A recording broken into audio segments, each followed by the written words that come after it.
Addition properties and subtraction rules. A lot of times we think, why do we need them? These are basically strategies to help you do addition more quickly and accurately, and subtraction as well. It makes it actually easier if you know these properties and rules. I'm going to start with the example of addition properties. Suppose you were going to the music store and you got yourself a triangle for $10 and a drum for $20. Okay, you're going up to the checker and you're like, oh, I want to spend as little as possible. So will it matter if he scans the triangle before the drum, or should I switch it? Will it be cheaper if I have him scan the drum and then the triangle? Have you ever thought about that? Well, let's see. If you give the triangle to be scanned first, which is $10, and then the drum, which is $20, that's what it would look like. Okay, we're going to see if it's the same, equal. Now, if you were to switch it and pay for the drum first and then the triangle, it would be like this: $20 plus $10. Okay, let's look at our equations. 10 plus 20 is 30. 20 plus 10 is 30. Do you see that the order in which numbers are added does not change the sum? So let's try it with some other numbers. How about 4 plus 5? Is that the same as 5 plus 4? Okay, let's work that out with pieces, okay? 4 blocks, plus 5 blocks. Okay, will that be the same amount as 5 blocks plus 4? Let's count them. 1, 2, 3, 4, 5, 6, 7, 8, 9. And the one below with 5 plus 4. 1, 2, 3, 4, 5, 6, 7, 8, 9. That equals 9. The good thing about this property, you can try and try and try all different numbers. It will still be the same. This is called the commutative property of addition. I want you to remember it, because if you are trying to add something up in your mind mentally, sometimes you could group some numbers together and put them in a different order if you're adding them, and it will still work out right.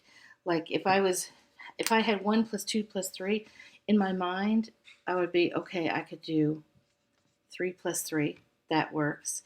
Or I could do it this way, 4 plus 2. You can figure things out more easily if you realize it doesn't have to be in a particular order when you're adding. It will still be the same. Here it is, the commutative property of addition. The order in which numbers are added does not change the sum. An example is 9 plus 3 is 12, and 3 plus 9 is 12. The next property, how numbers are grouped, does not change the sum. So to give you an example of that, whenever you see parentheses, you work that out first. So 1 plus 2 is 3. Then you bring down the plus 3, and that will be 6. 3 plus 3 is 6. Go to the parentheses first. 2 plus 3 is 5. Then plus 1, and that equals 6. 6 equals 6. The only thing that's different between these two, the parentheses changed, and that didn't change the sum when it's addition. The next property is the identity property of addition, which means the sum of any number and 0 is that number. So I'm going to write an equation of 1 plus 0 will equal 1. How about 5 plus 0? That's still 5. Now, you can do that backwards, too. The rules are like this. When you subtract 0 from any number, the result is the number, but this is subtraction. Okay, let's put 22. minus 0. The solution to it will be the difference between them. It is 22. If you had 22 balls and you took no balls away, you'd still have 22 balls. That is kind of the flip of what we just did. In addition, identity principle, it's 22 plus 0 equals 22. See how that's the flip of it? Okay, the next is that when you subtract any number from itself, the result is 0. Okay, you can pick any number. 121 minus 121 will always be 0. 8 minus 8 equals 0. Anytime you have a number and you subtract that number from it, it is 0. This represents 8, taking 8 away from this. If we take 8 away from this, we will end up with nothing. Am I right? 8, and we take away 8 minus 8, that will be 0. It's as easy as that. Anything subtracted from itself is 0. Okay, I want to go over a couple of problems where we are solving for an unknown. An example is this, and we're going to use our principles to help us. Remember, the first principle is commutative, next associative, and the final one is identity. Commutative is when we can switch the numbers around when we're adding and it'll still be the same. Associative is how they're grouped. And then identity involves the 0. Okay, 19 minus blank equals 19. With the properties we just learned, what would blank be? Well, using the identity property of subtraction, I know that 19 minus 0 is 19. So blank equals 0. Let's try another one. Okay, the parentheses are probably a giveaway.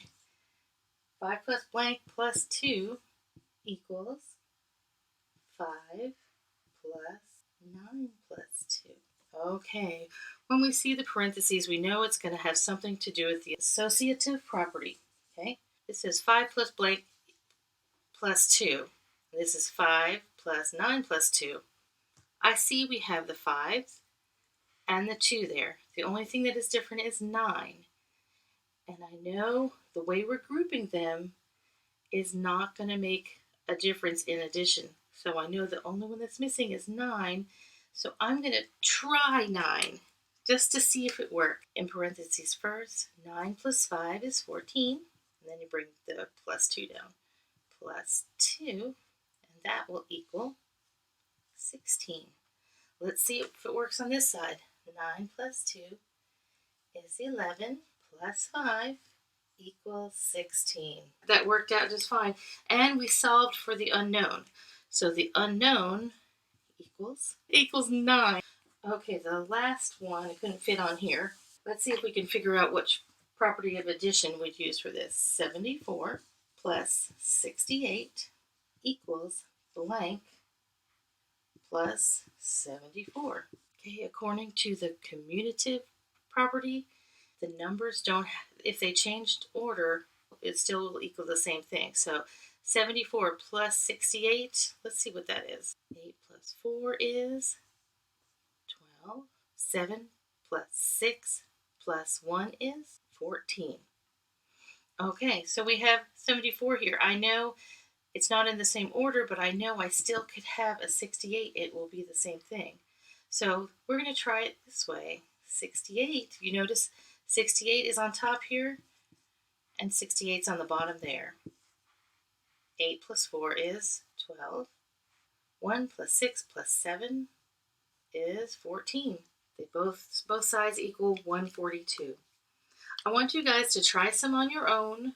Read the directions carefully in your assignment so you know what it's asking. I believe in you. You got this. You got this, guys.